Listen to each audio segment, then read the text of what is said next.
ഞങ്ങൾ എന്ന് പറയുമ്പോ ലച്ചു ആരെയൊക്കെയാണ് ഉദ്ദേശിക്കണത്? ലച്ചു എന്ന് വിളിക്കാൻ ഉദ്ദേശിച്ചതേ പോകുമ്പോഴാണ്.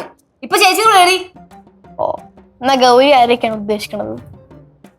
ഗൗരി ഉദ്ദേശിക്കണ ഗൗരി, ലച്ചു, കേശു. ഇല്ലേ മുതലോ? പാറ വേണ്ട, പാറ ചെറുതല്ലേ. അവിടെ ആണെങ്കിൽ ഇഷ്ടംപോലെ കൊളയാട്ടയൊക്കെ കാണും. ഇവിടെ വിഴുകാനുള്ളതേ ഉള്ളൂ. വേണ്ട. എപ്പോഴും ഞാൻ ചെറുത്. ഞാൻ ഇന്നലെ ആണല്ലോ ജനിച്ചത്. നിങ്ങൾ ജനിച്ചപ്പോഴും ഇങ്ങനെ തന്നെയാണോ ജനിച്ചത്?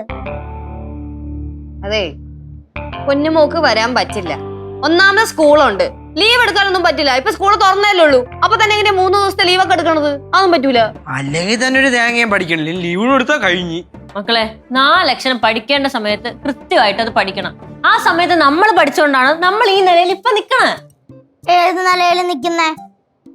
ഭർത്താവ് അവിടെ കാശ് ഉണ്ടാക്കിയിട്ട് ഇങ്ങോട്ട് തരുമ്പോ ആ കാശില് ജീവിക്കുന്നു.